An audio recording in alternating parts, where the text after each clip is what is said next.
महात्मा बुद्ध कथा में एक और महत्वपूर्ण सबक जो आप दूसरों से सीख सकते हैं वह है करुणा। जब कोई इस तरह से कार्य करता है जिससे आपको चोट पहुंचती है या आपको ठेस पहुंचती है, तो यह अक्सर उनके अपने दुख या आंतरिक उथल-पुथल का प्रतिबिंब होता है। उनके कार्यों को व्यक्तिगत रूप से लेने के बजाय उनके व्यवहार को चलाने वाले दर्द या असुरक्षा को समझने की कोशिश करें। आपको अहंकार या आत्मधार्मिकता के जाल से बचने में मदद करता है। आका, आप जिस भी व्यक्ति से मिलते हैं, चाहे उनकी पृष्ठभूमि या व्यवहार कुछ भी हो, वह आपको कुछ न कुछ सिखाता है। आखिर चाहे वह धैर्य, करुणा, लचीलापन या यहां तक कि आत्म जागरूकता हो। जब आप किसी ऐसे व्यक्ति से मिलते हैं जो आपको चुनौती देता है, तो अपनी प्रतिक्रियाओं को बारीकी से देखने का प्रयास करें। आपके भीतर कौन सी भावनाएं उठती है? आपके मन में क्या विचार आते हैं? अपनी प्रतिक्रियाओं का विश्लेषण करके आप अपने स्वयं के ट्रिगर्स और व्यवहार के पैटर्न के बारे में अंतर्दृष्टि प्राप्त करते हैं। यह आत्म जागरूकता व्यक्तिगत विकास में एक महत्वपूर्ण कदम है, जो आपको खुद को बेहतर ढंग से समझने में मदद करता है और बदले में भविष्य की बातचीत में अधिक प्रभावी ढंग से प्रतिक्रिया देता है। अब बुद्ध की शिक्षाएं अक्सर सभी प्राणियों के परस्पर संबंध को देखने के महत्व पर जोर देती है।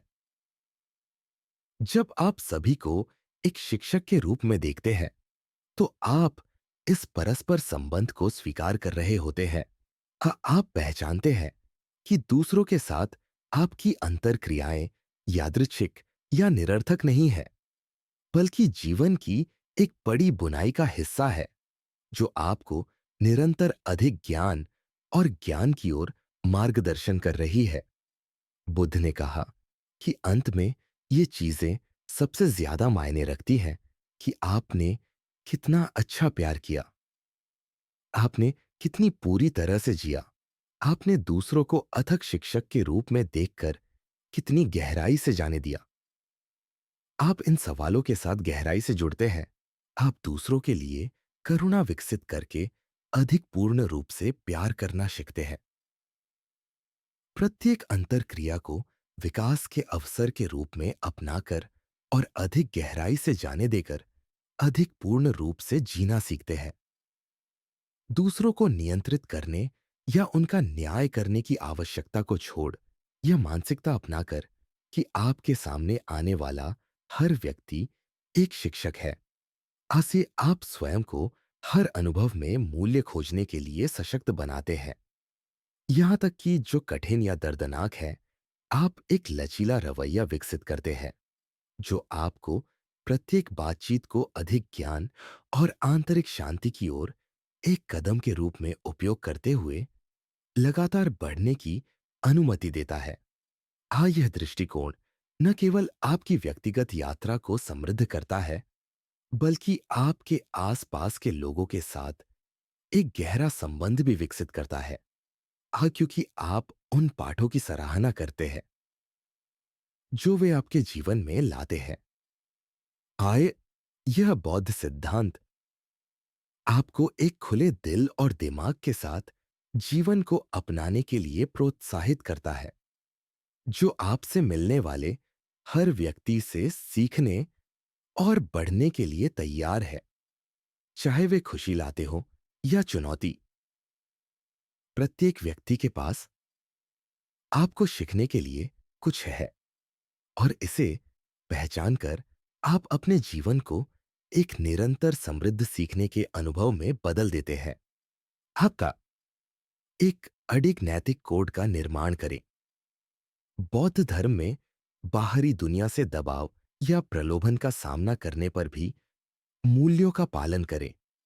यह नैतिक संहिता अक्सर 5 नियमों पर आधारित होती है जो एक नैतिक और दयालु जीवन जीने के लिए आपके द्वारा खुद से किए गए वादों के समान है।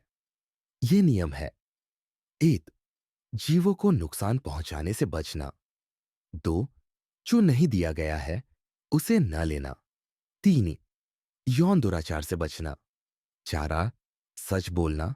और 5 उन नशीले पदार्थों से बचना जो आपके दिमाग को अस्त व्यस्त कर देते हैं। ये दूसरे लोग आप पर थोपे गए सख्त नियम नहीं है, बल्कि ये ऐसे दिशा निर्देश हैं जो इस बात की गहरी समझ से आते हैं कि सभी जीवन कैसे जुड़े हुए हैं और इस तरह से जीने की इच्छा है जिससे कम से कम नुकसान हो और सबसे अधिक अच्छा हो। जीवों को नुकसान पहुंचाने से बचना। पहला नियम दया और करुणा को प्रोत्साहित करता है।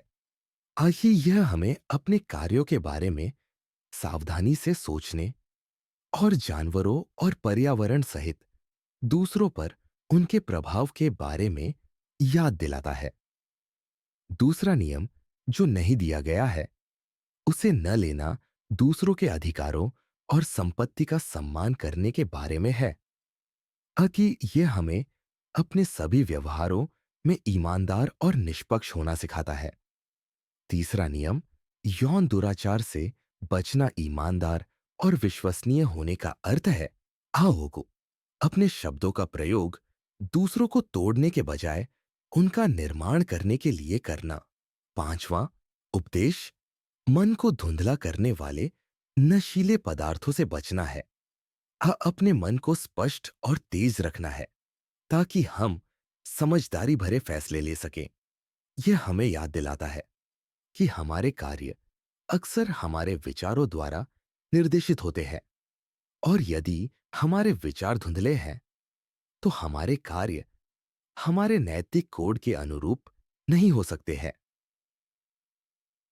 इन उपदेशों का पालन करके आप एक मजबूत नैतिक आधार बनाते हैं जो आपको ऐसे निर्णय लेने में मदद करता है जो न केवल आपके लिए बल्कि आपके आसपास के लोगों के लिए भी अच्छे हैं। आदि यह नैतिक कोड आपको उद्देश्य और दिशा की भावना देता है।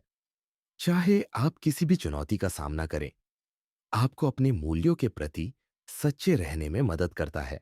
ये आपको आंतरिक शक्ति विकसित करने में भी मदद करता है, यह जानते हुए कि आप ऐसे तरीके से जी रहे हैं जो आपकी मान्यताओं के अनुरूप है और जो दूसरों की भलाई में योगदान देता है।